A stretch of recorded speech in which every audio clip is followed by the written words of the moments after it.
Bonjour les amis, je suis Karen Giovanna. Et je suis Micaela Moreno. Bienvenue dans cette vidéo. Aujourd'hui, nous allons parler d'un sujet très intéressant, la mode française. Nous espérons que vous l'apprécierez. Si vous pensez comme nous, quelle est la première chose qui vous vient à l'esprit lorsque vous parlez de mode? Bien sûr, pour nous, les rues de France et les défilés de mode à Paris nous viennent immédiatement à l'esprit. Alors, pour commencer à entrer un peu plus dans le sujet, regardons l'une des interviews que notre amie Charlotte, qui se trouve à Paris, a réalisées.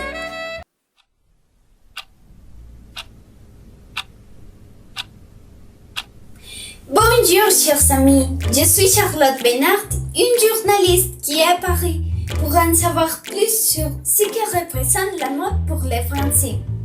Pour cela, nous avons le plaisir d'être avec l'un des mannequins les plus représentatifs du défilé d'haute couture, Micaela.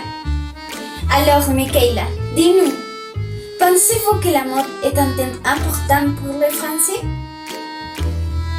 Bonjour à tous, je suis Micaela Laurent. Pour répondre à la question, oui, bien sûr, la mode fait partie de la vie en France, surtout parce que nous sommes à Paris, la capitale de la mode. D'après mon expérience de mannequin, je peux l'affirmer, la mode est un élément essentiel de notre économie et de notre société.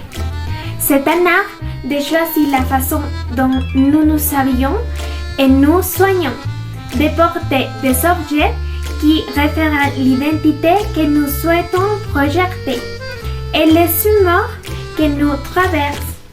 La mode oscille toujours entre l'expression personnelle et la tendance collective et commune. Voilà, c'est parfait. Merci beaucoup de votre réponse. C'est un plaisir. Maintenant, comme vous avez pu le constater, en effet, parler de mode et de créativité, c'est pratiquement parler de la France. Et ce n'est pas étonnant. L'élégance française brille dans le monde entier grâce à ses dessinateurs talentueux et ses marques de renom telles que Christian Dior, Chanel, Alexis Mabille, Jean-Baptiste Savali, Stéphane Roland, Yves Saint Laurent, Jean-Paul Gaultier et bien d'autres. Chaque génération a ses modes nouvelles et élégantes qui lui sont associées. Tout le monde sait que le seul endroit au monde où l'on peut assister à des défilés de la haute couture est la France. La haute couture est une tradition française renommée qui a traversé les années sans jamais perdre son éclat. Depuis la fin du XIXe siècle, les plus éblouissants créateurs français se sont consacrés à l'avant-garde de l'haute couture et à la conception de la mode de demain, qui s'organise aujourd'hui autour des maisons d'haute couture. La haute couture se distingue par le caractère unique des modèles créés chaque année et par l'individualisation des modèles qui sont réalisés sur mesure pour les clients. Les débuts de la mode remontent probablement au XVIIe siècle, lorsque les chemins de fer et les bateaux à vapeur ont permis aux dames de la haute société européenne de se rendre à Paris pour acheter des vêtements et des accessoires. Les tailleurs et modistes français avaient la réputation d'être les plus talentueux et leurs créations étaient les plus convoitées. La reine Marie-Antoinette s'est rapidement imposée comme la créatrice de mode de la cour, obtenant du souverain le titre de ministre de la mode. Sous son impulsion créatrice, la haute couture française explose de diversité et elle est la première à commencer à libérer les corps féminins. Sous le règne de Napoléon III, Paris devient la ville lumière et un jeune couturier d'origine anglaise, Charles Frederick Ward, ouvre sa propre maison de couture et introduit de nouvelles pratiques commerciales, telles que le défilé sur mannequin vivant et le concept de collection. Il est considéré comme le père de l'haute couture, reconnu par ce thème à partir de 1880. Nous allons maintenant parler de la créatrice de l'une des marques les plus connues au monde, Coco Chanel. Gabrielle Chanel est une célèbre créatrice de mode française, née en 1883 et morte à 88 ans. Ses créations sont à contre-courant de la mode de l'époque. Son idée est de libérer la femme dans ses déplacements avec des robes plus amples et courtes. Elle était radicale parce qu'elle imposait l'idée de confort, de liberté de mouvement, de simplicité de lignes, tout en maintenant la sophistication. Chanel a construit un empire dédié à l'émancipation des femmes à travers la robe et l'élégance.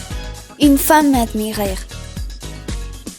Une autre marque importante à mentionner est Dior. Christian Dior était un créateur français et le fondateur de l'une des plus importantes maisons de couture du secteur. Il est l'un des couturiers les plus importants du XXe siècle, lançant sa première collection en 1947, avec laquelle il imposera le New Look. Une silhouette qui célèbre la féminité et l'opulence dans la mode féminin. Il a marqué un avant et un après dans l'histoire de la mode et a changé la perception de la mode dans le monde, en supprimant les facteurs élitistes sans perdre la classe, mais en faisant un sujet d'intérêt général. Enfin, nous ne pouvons pas passer sous silence un événement aussi important, la semaine de la mode. C'est une semaine de la mode qui a lieu 2 fois par an. La collection d'hiver se déroule de février à mars et la collection d'été de septembre à octobre. Les créateurs et les maisons de couture présentent leur nouvelle collection de prêt-à-porter et de haute couture aux médias et aux acheteurs du monde entier lors des défilés de mode. Il est considéré comme un événement clé du secteur car il génère des retombées économiques importantes, attire la presse et les personnes influentes ou les acheteurs potentiels pour bénéficier d'une visibilité encore plus grande. Comme le disait Chanel, il n'y a pas de mode si elle ne sort pas dans la rue. La mode n'existe pas seulement dans les robes. La mode est dans le ciel, dans les rues. La mode concerne les idées, la façon dont nous vivons et ce qui se passe. Au revoir.